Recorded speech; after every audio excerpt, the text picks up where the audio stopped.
ಗ್ರಾಮಾಡಳಿತ ಅಧಿಕಾರಿಗಳಿಗೆ ಮೂಲಭೂತ ಸೌಲಭ್ಯ ಹಾಗೂ ಸೇವಾ ಸೌಲಭ್ಯ ಸೇರಿದಂತೆ ವಿವಿಧ ಬೇಡಿಕೆಗಳನ್ನು ಈಡೇರಿಕೆಗಾಗಿ ಮಂಡ್ಯದ ತಹಶೀಲ್ದಾರ್ ಕಚೇರಿ ಎದುರು ಗ್ರಾಮಾಡಳಿತ ಅಧಿಕಾರಿಗಳು ಅನಿರ್ದಿಷ್ಟಾವಧಿ ಮುಷ್ಕರ ನಡೆಸಿ ತಹಶೀಲ್ದಾರರಿಗೆ ಮನವಿ ಪತ್ರ ಸಲ್ಲಿಸಿದ್ರು। ಈ ವೇಳೆ ವಿವಿಯ ಅಸೋಸಿಯೇಷನ್ ಪ್ರಧಾನ ಕಾರ್ಯದರ್ಶಿ ಗುಣಶೇಖರ್ ಮಾತನಾಡಿ, ಸಾರ್ವಜನಿಕರಿಗೆ ನೆರವಾಗುವ ಸೇವೆ ನೀಡುವ ಗ್ರಾಮಾಡಳಿತ ಅಧಿಕಾರಿಗಳಿಗೆ ಕಚೇರಿ ಅಗತ್ಯವಿದೆ। ಮಹಿಳಾ ಗ್ರಾಮ ಆಡಳಿತ ಅಧಿಕಾರಿಗಳಿಗೆ ಸುರಕ್ಷತಾ ಸೌಲಭ್ಯ ಜೊತೆಗೆ ಬಡ್ತಿ ನೀಡಬೇಕು, ಗ್ರಾಮ ಆಡಳಿತ ಅಧಿಕಾರಿಗಳಿಗೆ ಕಾನೂನಿನ ರಕ್ಷಣೆ ನೀಡಬೇಕು ಎಂದು ಆಗ್ರಹಿಸಿದರು।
ಜಾಗಗಳು ಕೇಳ್ರಪ್ಪ, ಇದು ಜಾಗ Google Chrome booking sir, laptop ಕೊಡೋದ್ರ ಬಗ್ಗೆ ಪೋರ್ಟಬಲ್ ಆಗಿ ಯೂಸ್ ಮಾಡೋದಕ್ಕೆ ಅದು ಕ್ರೋಮ್ ಬುಕ್ ಸ್ವಲ್ಪ AC ಬಂತದ ಸರ್।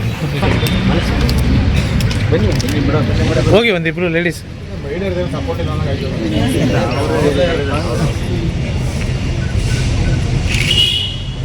50% ಮಹಿಳೆಯರೇ ಇರೋದಿಲ್ಲ ನೋಡಿ, ಹುಡುಗರು ಇಷ್ಟ ಇದ್ದಾರೆ।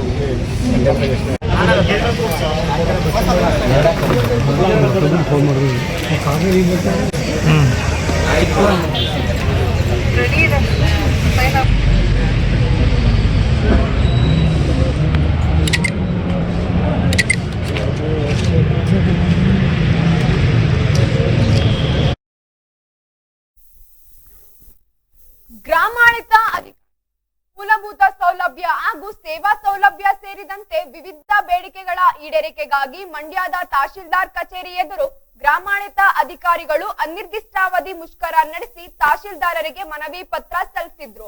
ಈ ವೇಳೆ ವಿವಿ ಅಸೋಸಿಯೇಷನ್ ಪ್ರಧಾನ ಕಾರ್ಯದರ್ಶಿ ಗುಣಶೇಖರ್ ಮಾತನಾಡಿ, ಸಾರ್ವಜನಿಕರಿಗೆ ನೇರವಾಗಿ ಸೇವೆ ನೀಡುವ ಗ್ರಾಮಾಡಳಿತ ಅಧಿಕಾರಿಗಳಿಗೆ ಕಚೇರಿ ಅಗತ್ಯವಿದೆ।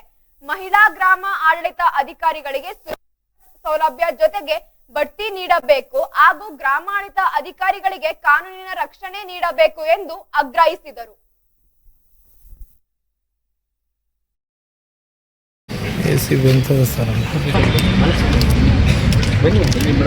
ಹೋಗಿ ಒಂದಿಬ್ರು ಲೇಡೀಸ್ ಸಪೋರ್ಟ್ ಇಲ್ಲ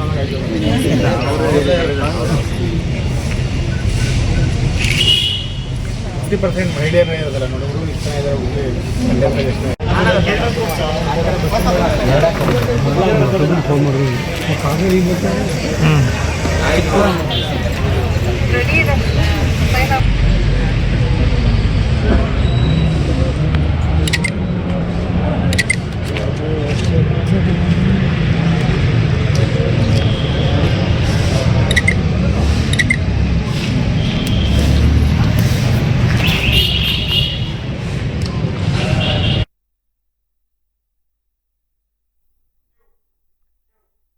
ಇದಿಷ್ಟು ಇವತ್ತಿನ ಸುದ್ದಿ। ಮತ್ತಷ್ಟು ಸುದ್ದಿಗಾಗಿ ನೋಡ್ತಾ ಇರಿ ಈಡೆನ್ಸ್ ನ್ಯೂಸ್, ನಿಮ್ಮೊಂದಿಗೆ ನಾವಿದ್ದೇವೆ।